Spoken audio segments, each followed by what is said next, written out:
નમસ્કાર વિદ્યાર્થી મિત્રો. આજે આપણે ઔદ્યોગિક નીતિ ઇન્ડસ્ટ્રીયલ પોલિસી વિશે વાત કરીશું. ભારતની જે ઔદ્યોગિક નીતિ છે એમાં કેવા પ્રકારના ફેરફારો આવ્યા અને એ ઔદ્યોગિક નીતિના શા પરિણામો આવ્યા છે તેના વિશે આપણે વિશેષ વાત કરીશું. મારી સાથે સ્ટુડિયોમાં ઉપલબ્ધ છે શ્રી નીતેન્દ્રભાઈ પટેલ કે જેઓ ગાંધીનગરની કોલેજમાં અર્થશાસ્ત્રના અધ્યાપક તરીકે કામ કરે છે. વિદ્યાર્થી મિત્રો, ઔદ્યોગિક નીતિ એ ઉદ્યોગોના વિકાસને માટે અપનાવવામાં આવતી નીતિ છે અને ખાસ કરીને આપણી જે ઔદ્યોગિક નીતિ છે એનો ઈરાદો એ છે કે ઉદ્યોગોનો વિકાસ થાય. એમાં જુદા જુદા હેતુઓ પણ એના દર્શાવવામાં આવેલા છે. મિત્રો,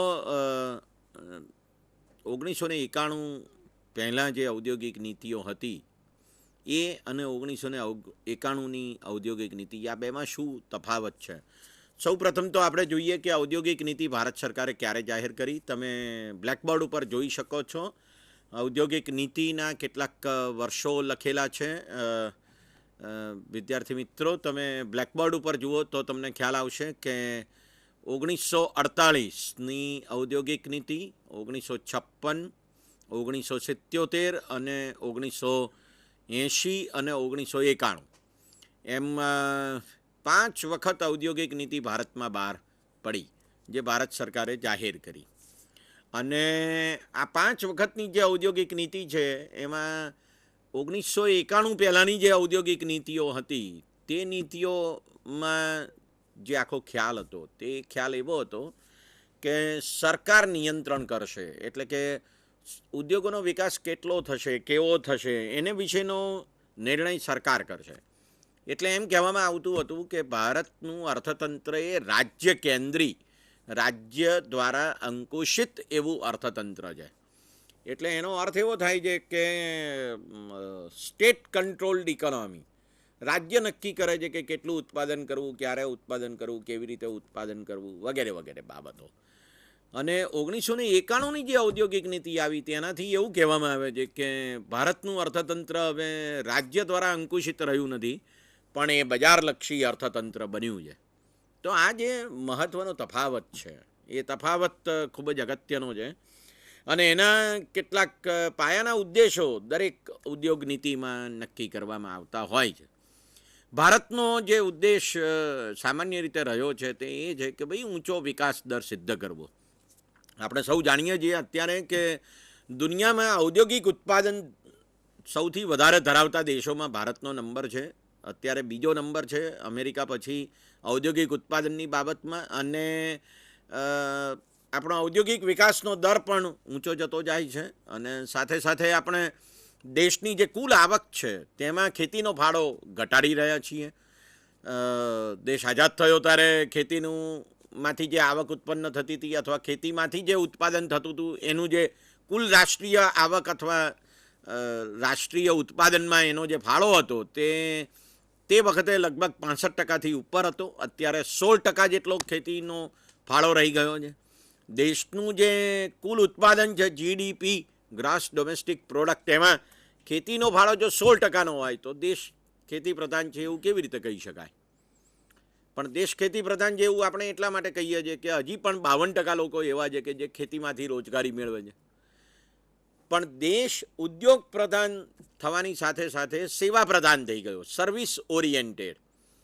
એટલે ભારતમાં અત્યારે 16% જેટલું ઉત્પાદન મળે છે ખેતીમાંથી, 24% જેટલું ઉત્પાદન મળે છે ઉદ્યોગોમાંથી, અને બાકીનું એટલે લગભગ 60% જેટલું ઉત્પાદન મળે છે એ સેવાઓમાંથી મળે છે.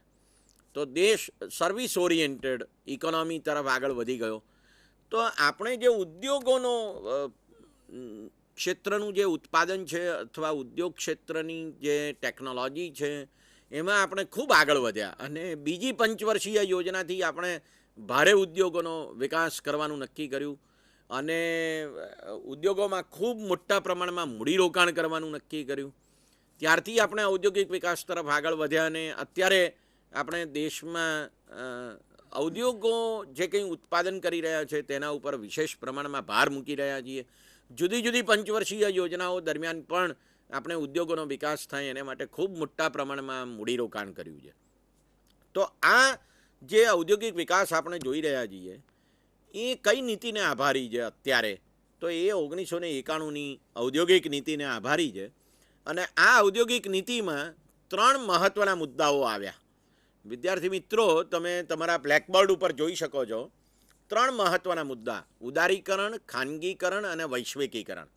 આ શબ્દો આજકાલ બહુ જ પ્રખ્યાત થઈ ગયા છે. ઉદારીકરણ, લિબરલાઇઝેશન; ખાનગીકરણ એટલે પ્રાઇવેટાઇઝેશન; અને વૈશ્વિકીકરણ એટલે ગ્લોબલાઇઝેશન. તો ઉદારીકરણ, ખાનગીકરણ અને વૈશ્વિકીકરણ એ 3 મહત્ત્વના પાસા આ ઉદ્યોગ નીતિમાં આપણને દેખાય છે. એનો અર્થ આપણે પછી સમજીએ, પણ સૌપ્રથમ આપણને નીતેન્દ્રભાઈ એના ઉદ્દેશો વિશે થોડીક વાત કરશે. તો વિદ્યાર્થી મિત્રો, 1991ની ઔદ્યોગિક નીતિના જે ઉદ્દેશો છે તે આપણે સૌપ્રથમ સમજીએ. વિદ્યાર્થી મિત્રો, શાહ સાહેબે ખૂબ સરસ વાત કરી. તો 1991ની ઔદ્યોગિક નીતિ જે છે એ 1991ની ઔદ્યોગિક નીતિમાં ઉદ્દેશો 1956થી, આમ તો ઇન્ડસ્ટ્રીયલ રિવોલ્યુશન આપણે ત્યાં ખાસ કરીને જે ઔદ્યોગિક નીતિ, એકચ્યુઅલી થોડો ઉલ્લેખ કરવો હોય તો એવું કહેવાય કે 1950-51થી જ્યારે આયોજન ચાલુ થયું ત્યારે શરૂઆતના 5 વર્ષ ચોમાસા સારા જવાને કારણે આપણે રાષ્ટ્રીય આવકનું પ્રમાણ વધતું હતું, નહીં કે આયોજનને કારણે. પણ આપણે ભૂલ કરી બેઠા કે 1956માં માત્ર ઉદ્યોગો તરફ આપણે ઝોક મૂકી દીધો.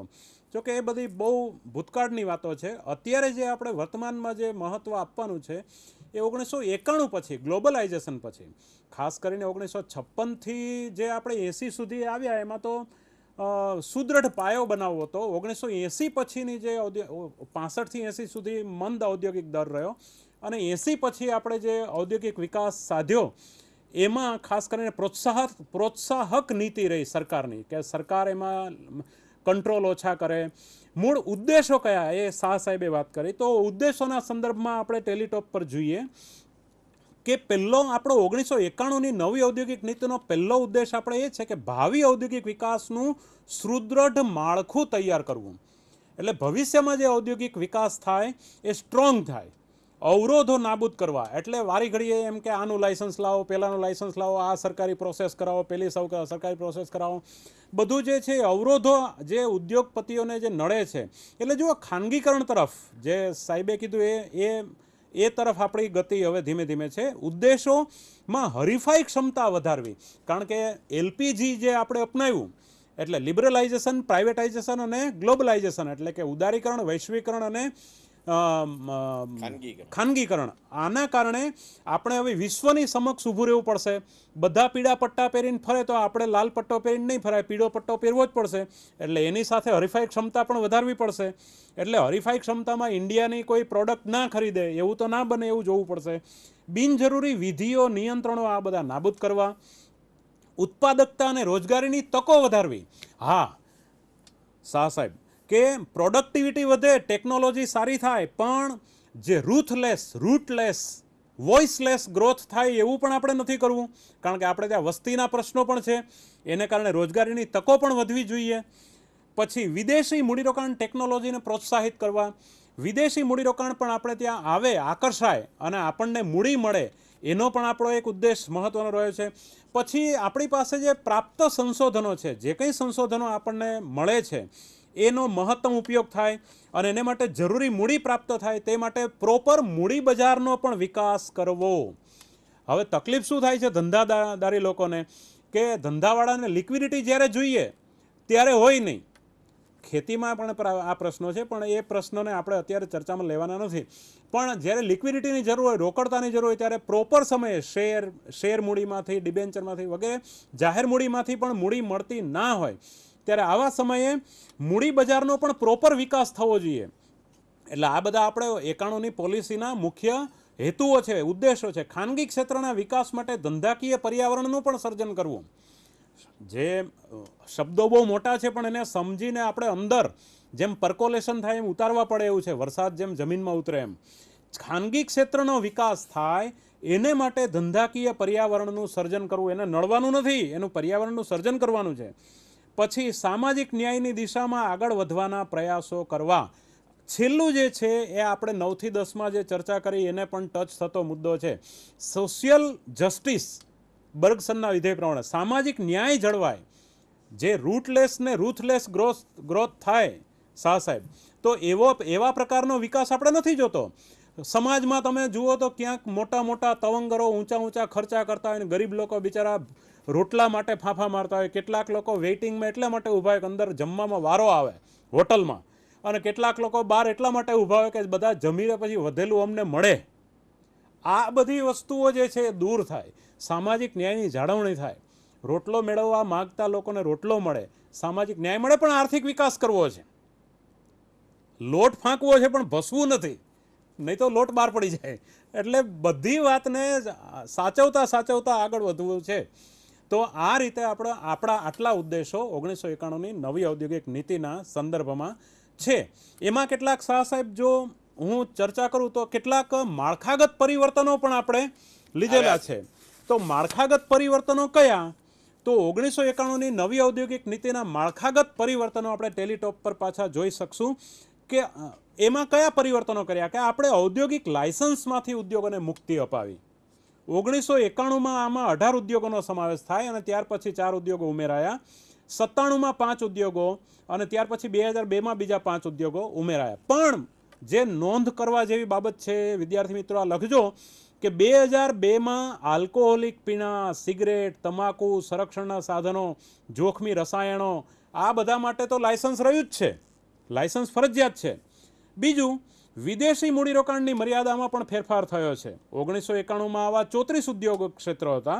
ડિસેમ્બર 96માં આમાં 48 જેટલા ઉદ્યોગો માટે 51% વિદેશી મૂડીરોકાણ માટેની મર્યાદા આપણે નક્કી કરી છે. ત્યાર પછી ખનિજ ઉદ્યોગોમાં પણ ખાનગી ક્ષેત્રને પ્રવેશ, એટલે 13 ખનિજો માટે 13 ખનિજો જે જાહેર ક્ષેત્ર માટે અનામત હતા એમાં પણ આપણે 1993થી ખાનગી ક્ષેત્રને પ્રવેશવાની છૂટ આપી છે.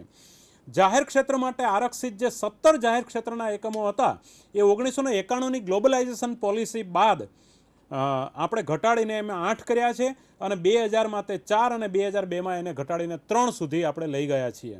પછી ઉત્પાદનના કરવેરા અને આયાત જકાતોમાં પણ ઘટાડો કર્યો છે. મૂડી લાભ પરના કરવેરાના દરોમાં પણ ઘટાડો કર્યો છે. એની સાથે બીજું જોઈએ તો નવા ઉદ્યોગો, અને ફરીથી ટેલિટોપ પર આપણે જોઈ શકીએ કે નવા ઉદ્યોગો અને વીજળી ઉત્પાદન માટેની છૂટછાટ આપી છે. વિદેશી મૂડીરોકાણની મર્યાદામાં પણ વધારો કર્યો છે. સૂચિગત કંપની માટે 24%થી વધારીને આપણે 2001માં 40% સુધી વિદેશી મૂડીરોકાણની મર્યાદા કરી છે. આ પણ એક નોંધનીય બાબત છે. જથ્થાબંધ દવાઓ માટે લાયસન્સ પ્રથા રદ કરી છે આપણે.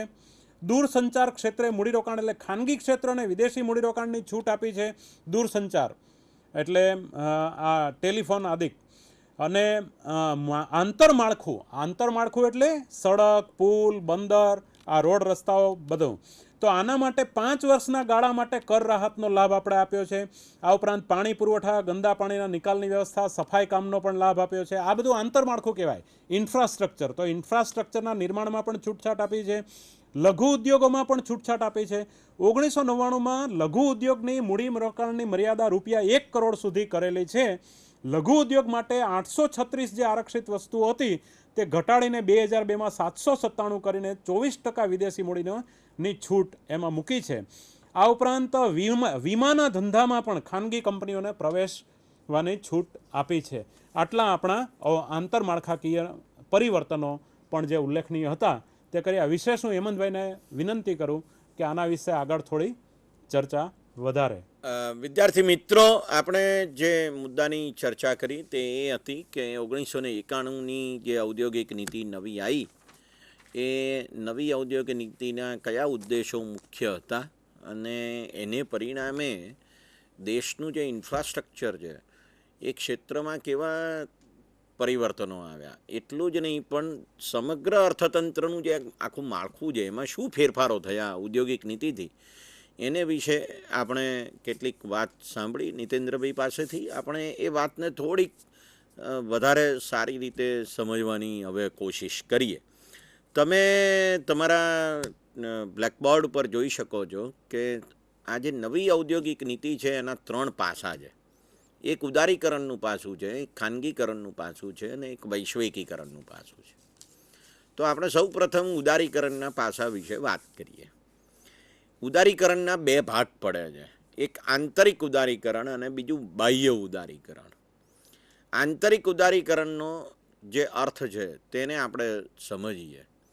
વિદ્યાર્થી મિત્રો, તમે નહીં જાણતા હો, કારણ કે તમારી અત્યારની જે ઉંમર છે એટલી જ ઉંમર હવે આ ઔદ્યોગિક નીતિની થઈ છે.